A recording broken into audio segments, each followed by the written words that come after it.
नमस्कार दोस्तों, विवेकानंद के YouTube चैनल में मैं आप सभी का स्वागत करता हूं। कल की अपनी जो क्लास थी वो क्लास हमने इस प्रश्न पर समाप्त की थी।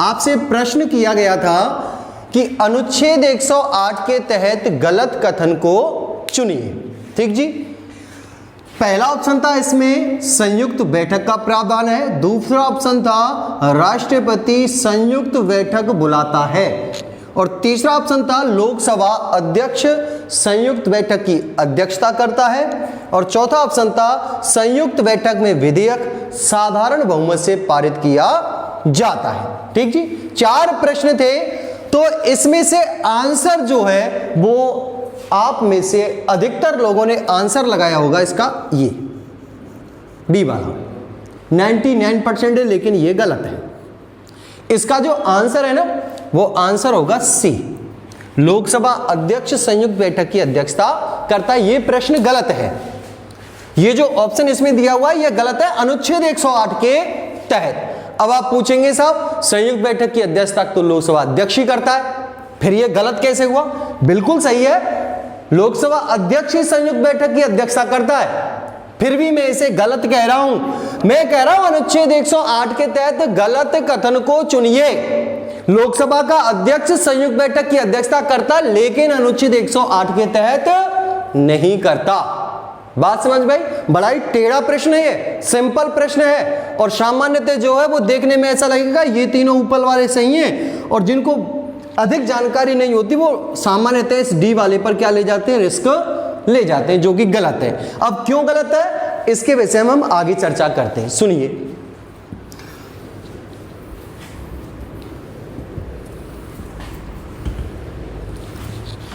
संविधान का एक अनुच्छेद है अनुच्छेद 118,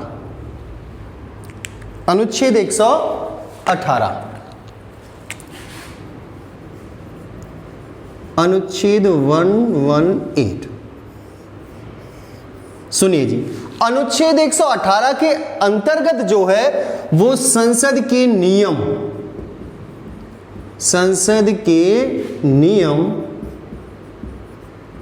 व प्रक्रिया का उल्लेख किया गया है,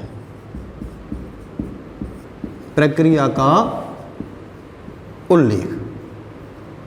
ठीक जी, अनुच्छेद 118 में संसद के नियम व प्रक्रिया का उल्लेख है, साथ ही साथ यह भी उल्लेख किया गया है कि संसद अपने नियम व प्रक्रिया का निर्धारण स्वयं करेगी। कैसे करेगी?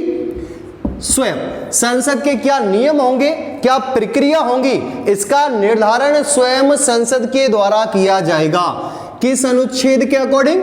अनुच्छेद 118 के अकॉर्डिंग। ठीक है जी, चलिए अब अनुच्छेद 118 से हम थोड़ा अलग हटके बात करते हैं। अब बात करेंगे हम अनुच्छेद 108 पर, जो कल हमने आपसे प्रश्न किया था उस पर चर्चा कर लेते हैं। अनुच्छेद 108, अब देखिए अनुच्छेद 108 में संयुक्त बैठक का प्रावधान है, संयुक्त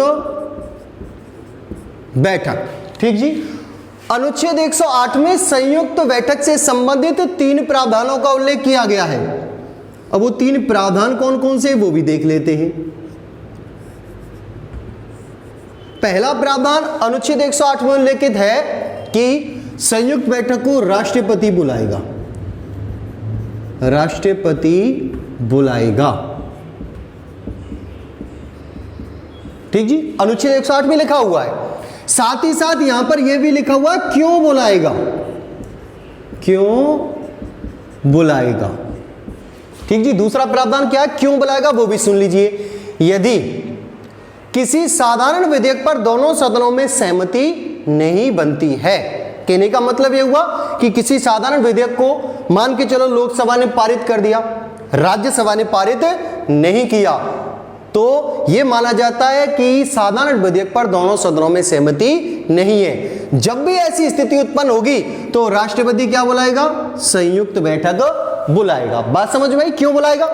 तीसरा प्रावधान अनुच्छेद 108 में जो उल्लेखित किया गया है वो यह है कि संयुक्त बैठक में विधेयक साधारण बहुमत से पारित होगा, साधारण बहुमत से पारित।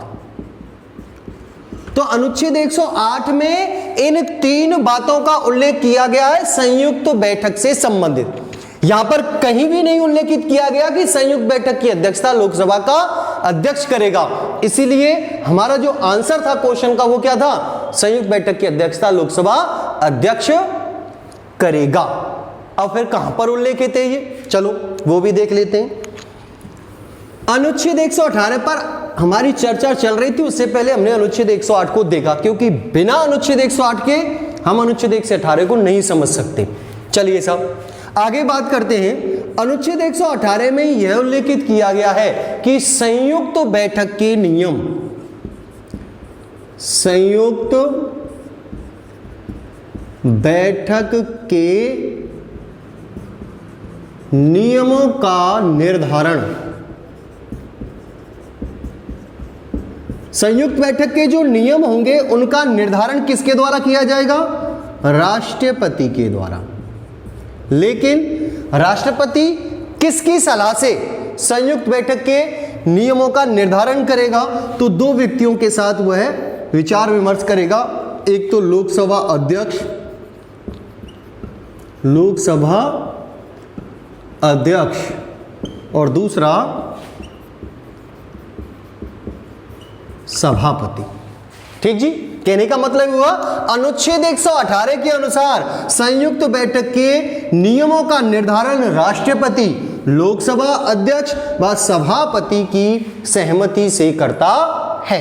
और क्या लिखा हुआ है अनुच्छेद 118 में, अनुच्छेद 118 में यह उल्लेखित किया गया है कि संयुक्त बैठक की अध्यक्षता लोकसभा अध्यक्ष द्वारा की जाएगी। लोकसभा अध्यक्ष द्वारा। कहां पर उल्लेखित है ये, अनुच्छेद 118 में। बात समझ में आई? लोकसभा का अध्यक्ष संयुक्त बैठक की अध्यक्षता करता है, लेकिन अनुच्छेद 108 के तहत नहीं, अनुच्छेद 118 के तहत। अनुच्छेद 118 में यह उल्लेखित किया गया है कि संयुक्त बैठक की अध्यक्षता लोकसभा के अध्यक्ष द्वारा की जाएगी। साथ ही साथ सुनिए और क्या उल्लेखित है, यदि संयुक्त बैठक बुलाई जाती है और लोकसभा का अध्यक्ष अनुपस्थित है, तो ऐसी स्थिति में राष्ट्रपति के द्वारा जो नियम बनाए गए हैं उन नियमों में जिस व्यक्ति को यह जिम्मेदारी दी गई है वह संयुक्त बैठक की क्या करेगा, अध्यक्षता करेगा। सामान्यतः प्रोटोकॉल के हिसाब से नियमों में राष्ट्रपति लोकसभा अध्यक्ष के अनुपस्थित होने पर इस संयुक्त बैठक की जो जिम्मेदारी सौंपता है वो सौंपता है उपाध्यक्ष को। किसे देगा, उपाध्यक्ष। और यदि उपाध्यक्ष में अनुपस्थित है तो राष्ट्रपति नियमों में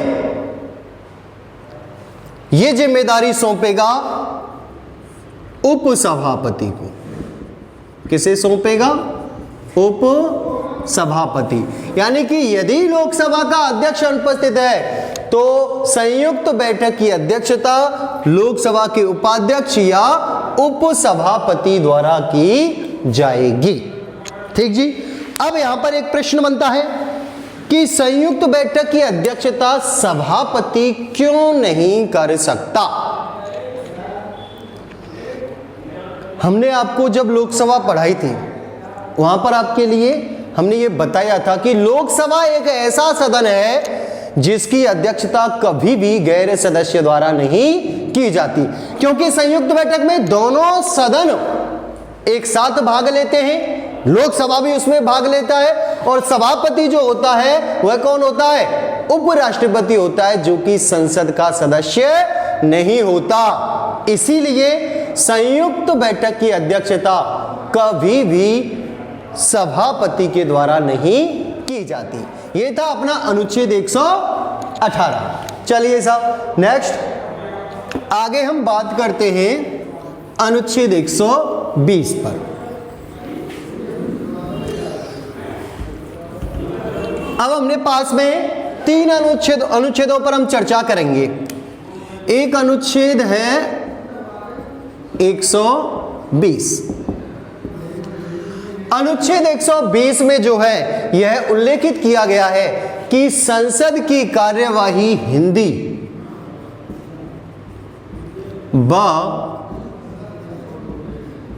अंग्रेजी भाषा में चलाई जाएगी। संसद की जो कार्रवाई होगी वो किस भाषा में चलेगी? हिंदी व अंग्रेजी में। लेकिन यदि संबंधित सदन का अध्यक्ष, संबंधित सदन से मतलब हुआ लोकसभा का अध्यक्ष या फिर राज्यसभा का सभापति, यदि संबंधित सदन का अध्यक्ष अनुमति प्रदान करे तो सदस्य मातृभाषा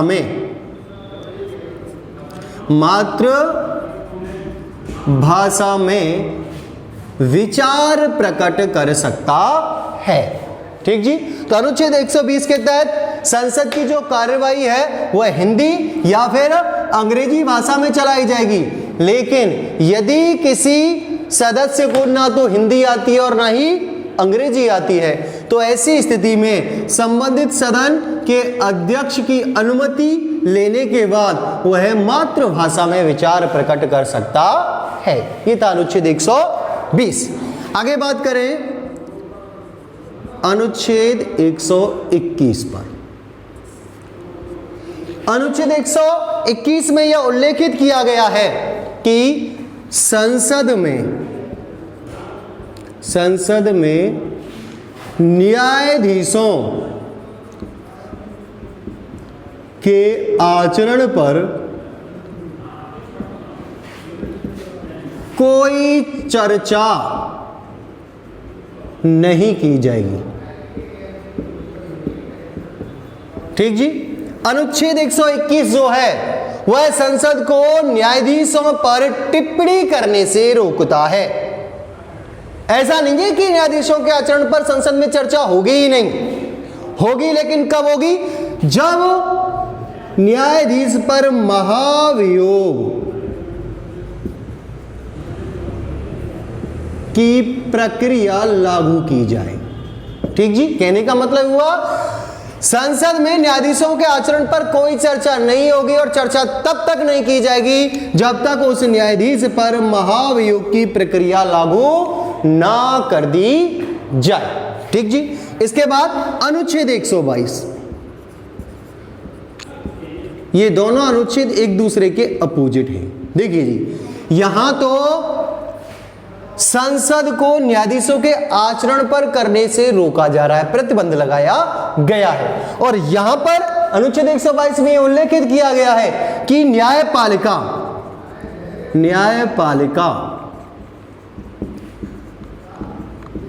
संसदीय प्रक्रियाओं की जांच नहीं करेगी।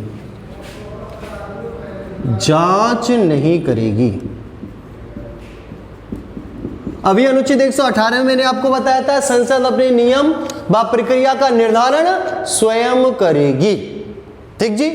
और संसद के जो नियम व प्रक्रिया होंगे, न्यायपालिका जो है संसदीय प्रक्रियाओं की जांच नहीं करेगी। अनुच्छेद 122 न्यायपालिका को रोकता है संसदीय प्रक्रियाओं की जांच करने से, और अनुच्छेद 121 संसद को रोकता है न्यायाधीशों के आचरण पर चर्चा करने से। ठीक जी। तो ये थे हमने 4 अनुच्छेदों पर चर्चा की, अनुच्छेद 118, 120, 121 और 122। चलिए जी नेक्स्ट आगे अब देखते हैं हम संसदीय सचिवालय। संसद के अपने सचिवालय होते हैं, संसदीय सचिवालय।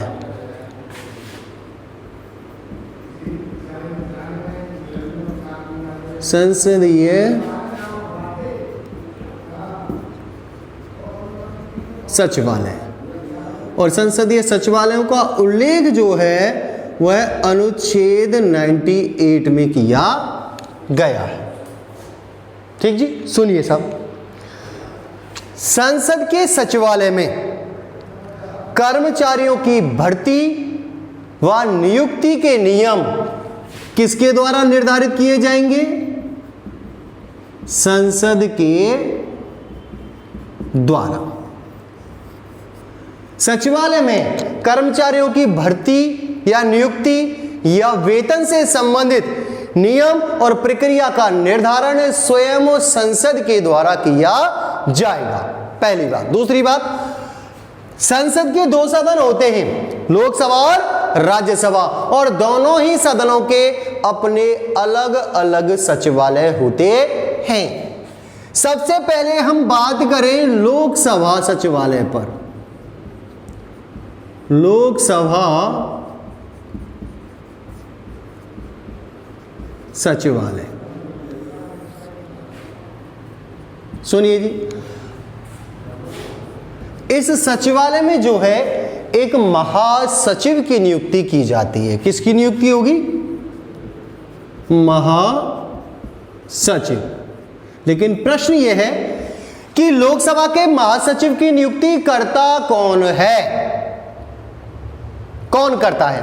प्रधानमंत्री करता है, सभापति करता है, राष्ट्रपति करता है, या लोकसभा का अध्यक्ष करता है? ठीक जी, प्रश्न है लोकसभा सचिवालय में महासचिव की नियुक्ति किसके द्वारा की जाती है? प्रधानमंत्री, सभापति, राष्ट्रपति या लोकसभा अध्यक्ष? तो आंसर होगा अपना लोकसभा अध्यक्ष। लोकसभा अध्यक्ष। लोकसभा सचिवालय में महासचिव की नियुक्ति लोकसभा के अध्यक्ष द्वारा की जाएगी, पहली बात। दूसरी चीज, ये जो महासचिव होते हैं इनका कार्यकाल निश्चित नहीं होता। कार्यकाल निश्चित नहीं होता, यानी कि यह लोकसभा अध्यक्ष के प्रसाद पर्यंत पद पर बना रहता है। ठीक जी, तो महासचिव का कोई भी निश्चित कार्यकाल नहीं होता, यह लोकसभा अध्यक्ष के प्रसाद पर्यंत पद पर बना रहता है तथा अपने कार्यों के लिए लोकसभा अध्यक्ष के प्रति क्या होता है? यह उत्तरदायी होता है। किसके प्रति उत्तरदायी होगा? लोकसभा अध्यक्ष के। प्रश्न आए भाई सांझ, लोकसभा का महासचिव किसके प्रति उत्तरदायी होता है? तो लोकसभा का महासचिव लोकसभा अध्यक्ष के प्रति क्या होता है? उत्तरदायी होता है। ठीक जी, चलिए साहब नेक्स्ट आगे बात करें। लोकसभा के प्रथम महासचिव,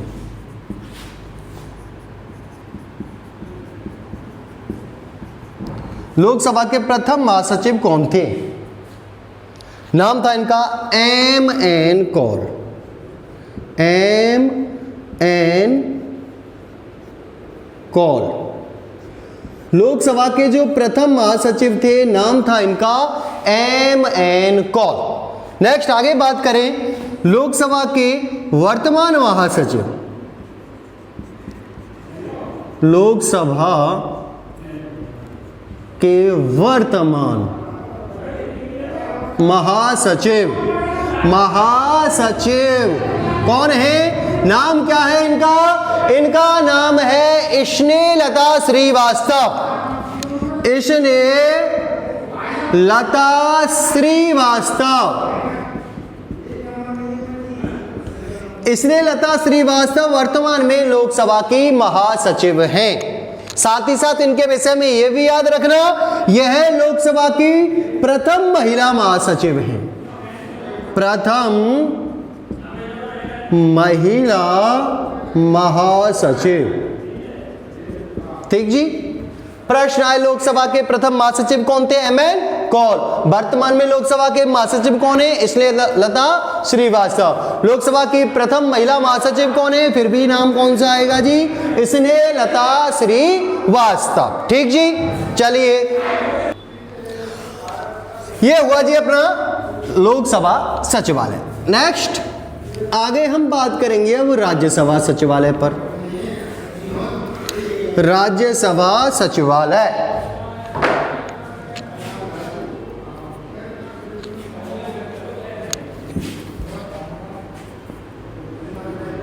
राज्यसभा सचिवालय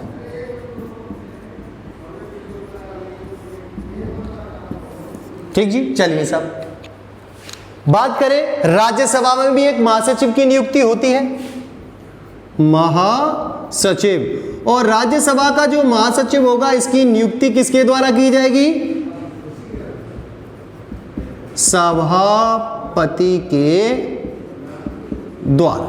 ठीक जी, राज्यसभा के महासचिव की नियुक्ति सभापति के द्वारा की जाएगी तथा यह सभापति के प्रसाद पर्यंत ही पद पर बना रहता है एवं अपने कार्यों के लिए किसके प्रति उत्तरदायी होता है? सभापति के प्रति क्या होता है? उत्तरदायी होता है। ठीक जी, सचिवालय के, संसद के जो भी प्रशासनिक कार्य होते हैं, लोकसभा के प्रशासनिक कार्य होंगे तो उनको कौन देखेगा जी? लोकसभा का महासचिव। राज्यसभा के जो प्रशासनिक कार्य होंगे उनको कौन देखेगा? राज्यसभा का महासचिव। नेक्स्ट आगे बात की जाए, राज्यसभा के प्रथम महासचिव। राज्यसभा के प्रथम महासचिव, तो राज्यसभा के प्रथम महासचिव कौन थे? नाम क्या था इनका? नाम था इनका S.N. मुखर्जी। S.N. मुखर्जी। ठीक जी, चलिए नेक्स्ट आगे बात करें, राज्यसभा के वर्तमान महासचिव। वर्तमान महासचिव नाम है इनका देश दीपक वर्मा। देश दीपक वर्मा। तो वर्तमान में राज्यसभा के महासचिव देश दीपक वर्मा है। नेक्स्ट आगे बात की जाए, राज्यसभा की प्रथम महिला महासचिव। राज्यसभा की प्रथम महिला महासचिव। तो राज्यसभा की प्रथम महिला महासचिव कौन है? ठीक जी, नाम क्या है इनका? तो राज्यसभा की प्रथम महिला महासचिव जो है इनका नाम है B.S. रमा देवी।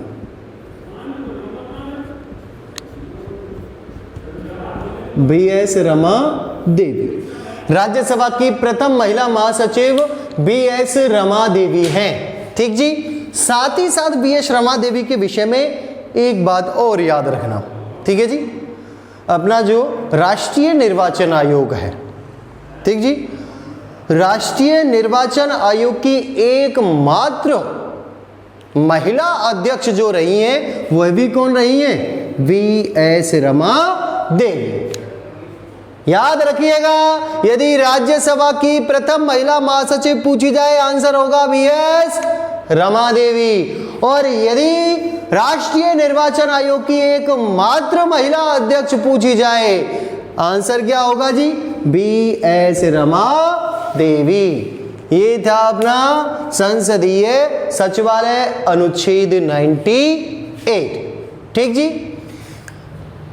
इससे आगे की जो क्लास है संसदीय प्रक्रिया के तहत उसे हम नेक्स्ट क्लास में देखेंगे और क्या प्रक्रिया जो है संसद की बची हुई है। साथ ही साथ आपसे ये रिक्वेस्ट है, यदि आपका कोई भी प्रश्न हो, किसी भी प्रकार का कोई प्रश्न है तो आप कमेंट कर सकते हैं और आपको जो है आंसर कमेंट के माध्यम से प्रदान कर दिया जाएगा। तो सभी जो स्टूडेंट हैं, छात्र हैं, उनसे ये मेरा अनुरोध है कि किसी भी प्रकार की समस्या के लिए आप वीडियो के माध्यम से जो अपना YouTube पर वीडियो अपलोड होगा उसके कमेंट बॉक्स में जाकर के आप अपना क्वेश्चन डाल सकते हैं। किसी भी प्रकार की कोई समस्या हो वहाँ पर आप जो है कमेंट बॉक्स के माध्यम से हम तक आप अपनी सूचना को भेज सकते हैं। तो हम कोशिश करेंगे कि आपकी जो भी समस्याएं उनका समाधान आपको प्रदान कर दिया जाए। तो इसी के साथ आप सभी को मेरा नमस्कार, धन्यवाद।